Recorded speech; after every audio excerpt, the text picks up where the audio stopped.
Welcome to yet another day in wrestling history.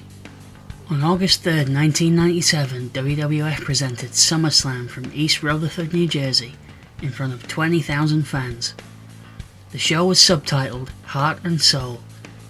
In mid-1997, WWF was slowly catching up to WCW, and its product was evolving into what would become known as the Attitude Era. The main story at the time was the Hart Foundation versus anyone American, especially Stone Cold Steve Austin. There was a running theme on the night that the Hart Foundation members had made several unique bets on themselves. Some would come back to bite them. In the show's opener, Mankind would defeat Hunter Hearst Helmsley in a cage match, one of many premium live event battles Mick Foley and Triple H would go on to have. On this night, Foley would choose to recreate the moment that inspired him to become a wrestler. From the match he famously hitchhiked to Madison Square Garden to see, when Jimmy Snuka hit Don Morocco with a splash from the top of the steel cage. Mankind has only in recent months become a fan favourite, thanks to an interview with Jim Ross that aired in installments on Raw. He then almost won the King of the Ring tournament, but was halted in the finals by Helmsley. Mankind dropped an elbow from the top of the cage, before climbing up and escaping quicker than China could pull Triple H through the door. Post-match, Mankind wouldn't leave to his traditional soft piano exit music, but instead he would remove his mask and the Dude Love theme would play. Not long after this, Foley would debut his Cactus Jack persona, the third face of Foley, on an episode of Raw from Madison Square Garden, where he would defeat Triple H again in one of the best brawls of the year. Up next, Goldust would defeat Brian Pillman. I mentioned earlier that the Hart Foundation members had bets on their matches, and in this one, the loser would have to wear a dress for the foreseeable future. Pillman would lose, and would wear the dress on Raw a few times, but then the story would take a much darker turn. Pillman would later win a match where if he was victorious, he got Goldust's wife Marlena, later known as Terry Runnels, for 30 days. This was portrayed very sinisterly, with Terry appearing to have had a rough time with Pillman. The story would never reach its conclusion though, as Pillman sadly passed away on the day of WWF's October event, Bad Blood. In the semi-main event, Stone Cold Steve Austin would defeat Owen Hart for the Intercontinental title. Stone Cold's bitter feud with the Harts had gone on for nearly a year, starting with Austin goading Bret back into competition with a series of vicious and insulting promos. The two would meet in a lesser talked about but great match at Survivor Series, then again in WrestleMania 13 Classic. Bret might have won both of those battles, but WrestleMania 13 was the site of the famous double turn, where Austin walked in the villain and out again the crowd's new hero, while Bret was turned on by the Chicago fans. In July of 1997, WWF had presented their arguably most famous In Your House event, Canadian Stampede from Calgary. On that night, the Hart Foundation, who in America were the villains, received a hero's welcome, while their opponents, the normal fan favourites, Ken Shamrock, Goldust, the Legion of Doom, and their leader Steve Austin, were booed out of the building in the main event. After a 25-minute battle, a match double the length of anything else on that card, Owen Hart would get the pinfall victory over Austin by pulling his tights. The Canadian crowd didn't care how Owen won, just that he did. Austin would then attempt to assault Owen after the match, leading to him being handcuffed by police and escorted out of the building, giving a one-finger salute on his way out. This 10-man tag match would lead to several on this card, most notably Austin and Owen, but also Goldust vs Pillman and British Bulldog defending the European title against Ken Shamrock. If Bulldog lost, he vowed to eat a can of dog food, but he would win by DQ, so this would never happen. The SummerSlam match between Austin and Owen Hart would become one of the most tragic matches in WWE history. Towards the end of the match, Owen would perform a similar move to a tombstone piledriver, but in a seated position, a move he had performed with no problems before. Unfortunately, Austin's head was too low to the ground, leading to him landing badly and severely damaging his neck. In any ordinary match, the planned finish might have changed with Owen pinning Austin, or even a referee stoppage. But the Hart Foundation gamble going in was that if Austin lost, he would have to kiss Owen Hart's backside. Given this stipulation, Austin refused medical attention and attempted to finish the match. He somehow managed to roll Owen up for a pin, which Owen awkwardly stayed down for. Austin briefly managed to get to his feet to celebrate with the Intercontinental title, but not much more than that.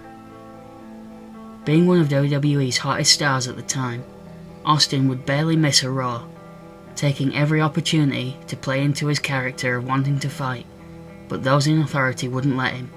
This even led to the origin of the famous Austin vs McMahon feud. The toll this took, however, was equally massive.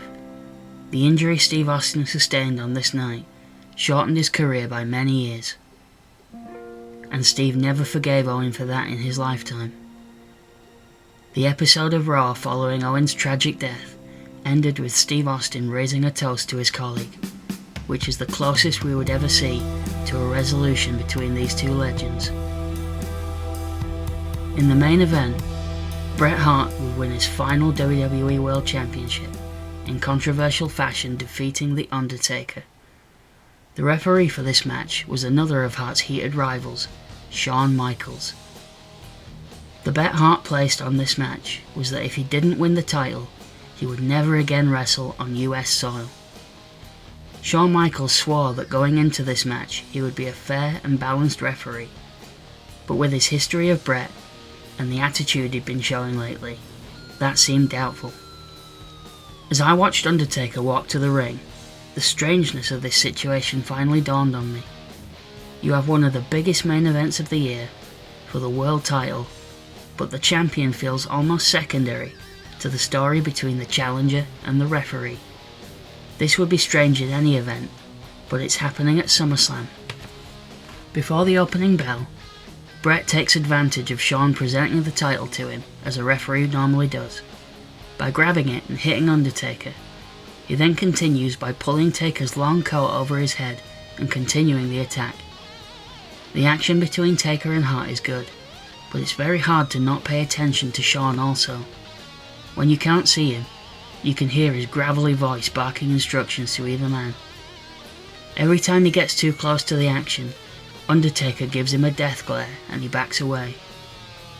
Shawn also has his back to the hard camera in front of the action for a lot of the time, and I find it hard to believe that he isn't doing this on purpose, knowing the reputation Shawn had at the time for wanting all of the attention. As the match slows down while Bret works on Undertaker's leg, Paul Bearer approaches ringside. For months, Bearer has held a dark secret over Undertaker's head, even getting Undertaker to do his bidding for the secret not to be revealed.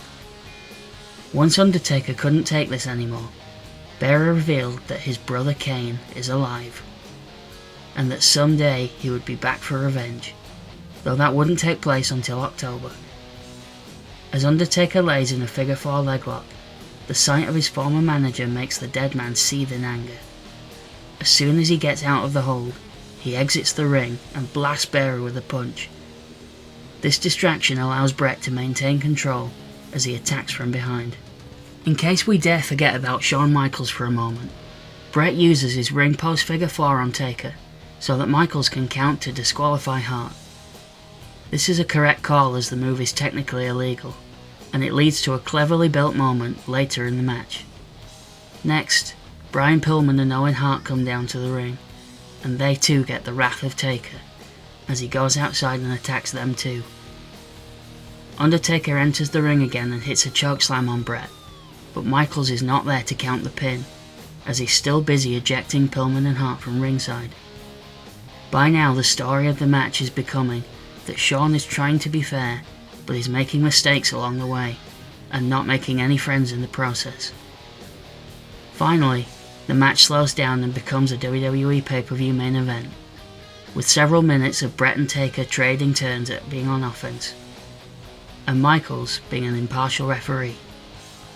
Bret eventually locks the Undertaker in the sharpshooter, but he powers out of the hold the way nobody else has with his surreal leg strength, sending Bret flying to the outside of the ring.